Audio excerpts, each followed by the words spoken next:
Nabi Musa alaihissalam satu hari waktu di Tursina, di bukit Tursina, beliau sambil menunggu selama 40 hari kitab Taurat turun, ada beberapa kejadian-kejadian besar di situ. Di antaranya Musa alaihissalam pernah meminta agar di hari ke-37 menunggu di Tursina agar Allah memperlihatkan dirinya. Lalu Allah subhanahu wa ta'ala menyuruh Musa melihat gunung-gunung yang ada di sekitarnya. Ternyata gunung itu hancur lebur karena tidak mampu untuk menampung kedatangan Allah. Allah nggak datang. Tapi baru Allah mengatakan kalau gunung-gunung itu bisa menampung kedatanganku maka aku bisa datang. Aku akan datang hai Musa. Tapi ternyata Allah, waktu Allah baru mau datang, gunung-gunungnya hancur, lebur depan mata Nabi Musa. Sampai Nabi Musa pingsan.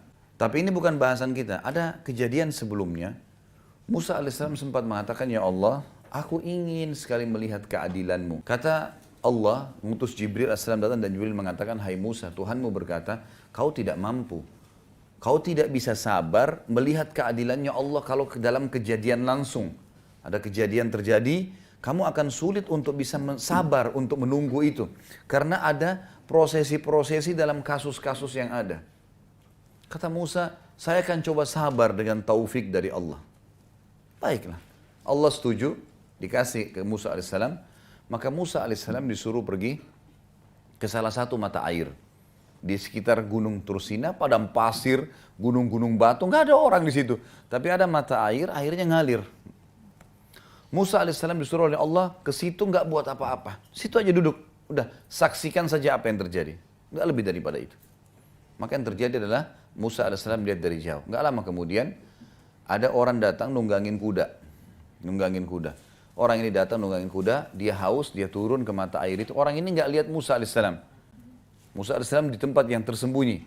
Maka Musa alaihissalam melihat orang ini turun, minum air, ternyata di pinggang sebelah kirinya orang ini ada kantong isinya uang. Ya. Cukup banyak. Rupanya waktu dia minum, jatuh terlepas dari pinggulnya dan dia tidak pinggangnya dan dia tidak sadar. Dia naik tunggangi kudanya, dia pergi. Ini orang yang pertama, Musa saksikan alaihissalam. Yang kedua, orang yang kedua datang anak kecil. Belum balik, umur 9-10 tahun datang, minum air di situ. Dia lihat ada kantong duit, dia ambil sama anak itu kecil pergi. Musa alaihissalam lihat. Sudah selesai, datang orang ketiga. Orang buta matanya sudah tua. Datang, dia dengar suara air, dia mampir, dia minum air di situ. Dia wudhu mau sholat. Tapi Allahu alam, ini riwayatnya memang dikatakan mau sholat. Bagaimana sholatnya dulu mereka di zaman Nabi Musa alaihissalam, Allahu alam ini. Apakah sama dengan kita sekarang, jumlah rakaatnya, kan namanya kita nggak ngerti. Karena nggak ada penjelasan, yang penting di zaman dulu ada sholat gitu kan. Baiklah, orang buta ini wudhu mau sholat. Ternyata orang yang pertama tadi penunggang kuda kembali. Dia tanya si buta ini, kakek tua, kakek buta, kamu lihat nggak duit saya di sini? Saya buta, mau lihat apa? Kamu pasti ambil, kamu pasti lihat, karena tidak ada orang lain. Ini padang pasir, pasti kamu yang ambil. Enggak, geledah aja barang saya. Enggak, saya enggak percaya. Cekcoklah dua orang ini sampai penunggang kuda membunuh dia. Si buta dibunuh. Dia lihat kiri kanan tidak ada orang. Kemudian dia naik tunggangi kuda, dia pergi. Dianggap sudah uangnya hilang. Baik. Sekarang kira-kira menurut kita ini, ibu-ibu sekarang di sini, siapa yang salah, siapa yang benar nih? Dalam kasus seperti ini. Musa alaihissalam saksikan ya. Dalam pandangan Musa alaihissalam mungkin sama dengan kita. Yang salah anak kecil. Kenapa? Karena kalau anak kecil tidak ambil duit itu, nggak terjadi sih ini bertengkar, ini membunuh kan? Benar nggak? Baik. Itu yang dilihat oleh Musa alaihissalam. Kalau kita juga di situ mungkin kita akan lakukan hal yang sama. Karena anak kecil tadi sumber masalah nih. Coba dia minum, dia biarin duit itu, orang ini kembali, diambil duitnya, dia pergi, nggak dibunuh si buta. Kan gitu. Tapi subhanallah, Musa alaihissalam tidak sabar nih. Kok ini ribut, ini bunuh, ini pergi, selesai. Anak kecil itu enak saja main pergi. Datang Jibril, dia mengatakan, Musa mengatakan, ya Allah saya nggak bisa sabar. Turun Jibril alaihissalam mengatakan, hai Musa, Tuhan mau mengirimkan salam padamu dan mengatakan memang kamu tidak bisa sabar. Kau tidak akan sabar. Kalau mau melihat, mau menilai keadilan Allah sulit. Baiklah, tapi ceritanya seperti ini hai Musa, diceritakanlah. Yang benar dari 3 orang itu, si anak kecil. Justru yang dianggap Musa salah, itu yang benar. Gimana ceritanya kata Musa alaihissalam? Kata Jibril alaihissalam, Kita bicara sekarang tentang ayahnya si anak. Anak ini kecil ini rupanya punya ayah. Ayahnya mati dibunuh oleh orang. Ayahnya sebelum dibunuh oleh orang, dia pernah menjadi pegawainya penunggang kuda itu. Dan penunggang kuda itu pernah tidak memberikan gaji ayahnya si anak. Dan subhanallah, sebentar. Jumlah uang yang dia tidak kasih, sejumlah yang ada di kantong itu.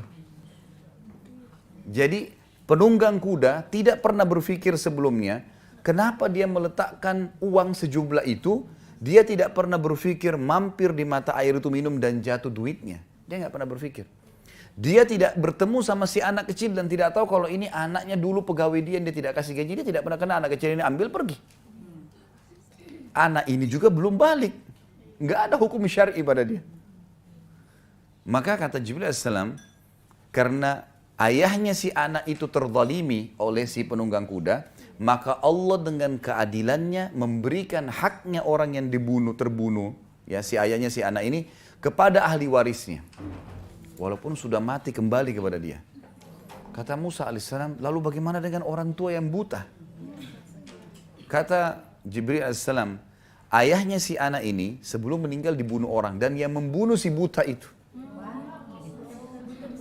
Sehingga, sebentar, tidak usah dibayangkan ibu-ibu di sini. Biasa ibu-ibu gitu pakai perasaan, kita kalau cerita dibayangkan. Dengar saja, ambil pelajaran. Ambil pelajaran. Sudah, sebentar, jangan diputus dulu. Sekarang, lihat bagaimana keadilannya Allah. Ayah si Fulan, yang tadinya dia dizalimi, ayahnya si anak, Allah kembalikan haknya kepada ahli warisnya dari orang yang menzaliminya, dan orang yang membunuhnya dibunuh oleh orang zalim.